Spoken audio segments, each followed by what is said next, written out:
Hello दोस्तों, क्या आप लोगों को पता है कि गवर्नर और गवर्नर जनरल में क्या अंतर होता है? अगर पता है तो कमेंट करें और अगर नहीं पता है तो वीडियो को एंड तक ज़रूर देखें। आपको आपके सवालों के जवाब खुद ब खुद मिल जाएंगे। तो चलिए शुरू करते हैं। भारतीय संविधान जो कि दुनिया का सबसे बड़ा लिखित संविधान है, उसके इतिहास के बारे में जानें। भारतीय संविधान का इतिहास दो प्रकार के एक्ट्स पर डिपेंड करता है। पहला कंपनी एक्ट और दूसरा क्राउन एक्ट। कंपनी एक्ट का मतलब है ईस्ट इंडिया कंपनी के द्वारा लाए गए जितने भी अधिनियम थे, और क्राउन एक्ट्स का मतलब है ब्रिटिश क्राउन के द्वारा लाए गए अधिनियम। इन अधिनियमों को भारत में क्यों लाया गया, उससे पहले हम जानते हैं कि ब्रिटिश शासन की शुरुआत भारत में कैसे हुई। 1600 ईस्वी में, जैसा कि आप लोग जानते हैं, कि ईस्ट इंडिया कंपनी बनी और 1608 ईस्वी में भारत आई, और 1611 ईस्वी में मसूलीपट्टनम में ईस्ट इंडिया कंपनी ने अपनी पहली टेम्पररी फैक्ट्री लगाई और उसके बाद स्थायी रूप से सूरत में फैक्ट्री लगाई। 1757 में प्लासी का युद्ध हुआ, 1764 ईस्वी में बक्सर का युद्ध हुआ, उसके बाद 1765 ईस्वी में इलाहाबाद की संधि हुई। 1765 के इलाहाबाद की संधि के बाद भारत में अंग्रेजों का प्रशासन शुरू हो गया और 1765 से लेकर 1857 की जब तक क्रांति हुई तब तक अंग्रेजों का यानी ईस्ट इंडिया कंपनी का भारत में शासन रहा। उसके बाद 1858 से लेकर इंडियन इंडिपेंडेंस तक ब्रिटिश सरकार यानी ब्रिटिश क्राउन का शासन रहा, जिसमें से डायरेक्ट क्राउन के हाथों में शासन था। जिन एक्ट्स के बारे में हम डिस्कशन करने वाले हैं वो है कंपनी एक्ट्स में 1773 का विनियामक अधिनियम यानी रेगुलेटिंग एक्ट, 1781 का संशोधनात्मक अधिनियम, 1784 का पिट्स इंडिया एक्ट, 1786 का संशोधनात्मक अधिनियम, 1793, 1813, 1833 और 1853 का चार्टर एक्ट। उसके बाद क्राउन एक्ट्स यानी शाही अधिनियम में 1858 का भारत शासन अधिनियम, 1861 का भारत परिषद अधिनियम, 1892 का भारत परिषद अधिनियम, 1909 का भारत परिषद अधिनियम या मॉर्ले मिंटो सुधार, 1919 का भारत शासन अधिनियम या मॉन्टेग्यू चेम्सफोर्ड सुधार, 1935 में भारत शासन अधिनियम, 1942 में क्रिप्स मिशन, 1945 में वेवेल योजना, 1946 में कैबिनेट मिशन और 1947 में भारतीय स्वतंत्रता अधिनियम।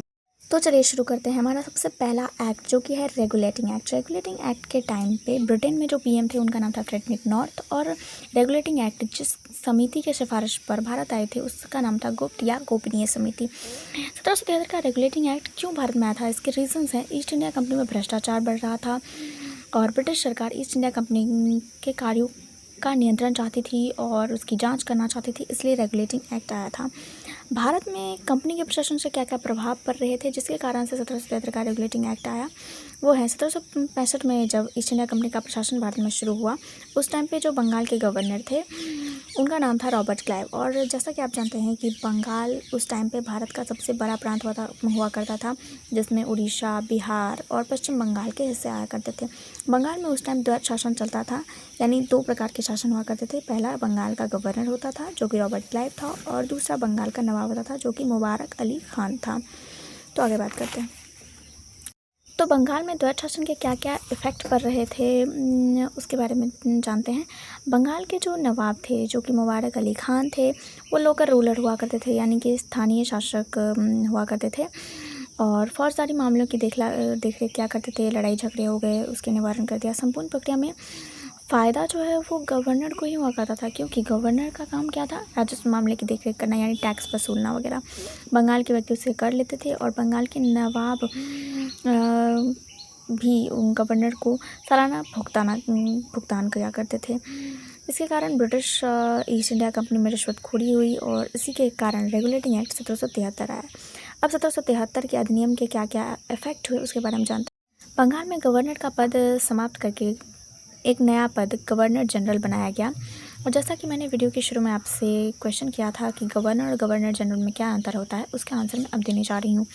गवर्नर का मतलब होता था सिर्फ बंगाल का गवर्नर, लेकिन गवर्नर जनरल का मतलब होता था कि बंगाल, उड़ीसा और मद्रास प्रेसिडेंसी के गवर्नर, तीनों के ही गवर्नर उसके अंदर आया करते थे, बंगाल के गवर्नर जनरल के। और उसके बाद बंगाल में जो द्वैत शासन था यानी बंगाल के नवाब का पद समाप्त कर दिया गया और नया पद बनाया गया जो गवर्नर जनरल, जैसा कि मैंने आपको बताया। और कार्यकारी परिषद बना जिसमें 4 लोग हुआ करते थे और बहुमत से यहाँ पर काम होता था। गवर्नर जनरल इसके पार्ट थे। बंगाल के गवर्नर और गवर्नर जनरल की बात करते हैं तो सबसे पहले जो गवर्नर थे रॉबर्ट क्लाइव थे 1765 से 67 तक, बरेलास्ट 1767 से 69 तक, कार्टियर 1769 से 72 तक, उसके बाद वारन हेस्टिंग्स जो कि गवर्नर रहे 1772 से 73 तक, और उसके बाद बंगाल के गवर्नर जनरल बने 1773 से 1785 तक। और 1773 के रेगुलेटिंग एक्ट के क्या क्या न्यायिक प्रभाव पड़े उसकी चर्चा करते हैं। 1774 ईस्वी में इंडिया में पहला सुप्रीम कोर्ट बना। फोर्ट विलियम कोर्ट भी जिसको कहा जाता है और कोलकाता कोर्ट भी कहा जाता है। इसमें जजों की जो संख्या थी कुल 4 थी, जिसमें से एक मुख्य जज थे इलिजाह इम्पे और 3 अन्य जज थे चैम्बर्स, हायर और लेमास्टर। क्षेत्राधिकार जो है वो किन किन मुद्दों पर फैसला सुनाता था। शुरुआत में यह फोर्ट विलियम कोर्ट सभी मुद्दों पर फैसला सुनाया करती थी 1774 से 81 तक, लेकिन 1781 से 1860 तक ये केवल ब्रिटिश विषयों पर ही फैसला सुनाया करती थी।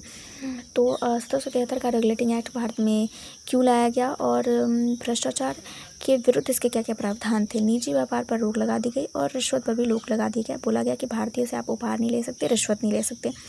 अधिनियम के द्वारा क्या क्या घोषणा की गई कि भारत में व्यापार ईस्ट इंडिया कंपनी का है तथा प्रशासन ब्रिटिश सरकार की ओर से ईस्ट इंडिया कंपनी कर रही है और प्रशासन तथा कार्यों की जांच प्रत्येक 20 वर्ष के बाद की जाएगी। तो आज हमने इंडियन कॉन्स्टिट्यूशन के हिस्टोरिकल बैकग्राउंड में पहले एक्ट 1773 के रेगुलेटिंग एक्ट के बारे में जाना। आगे के सभी एक्ट्स को जानने के लिए पार्ट 2 कमेंट कीजिए और चैनल को सब्सक्राइब कीजिए। Thank you so much for watching.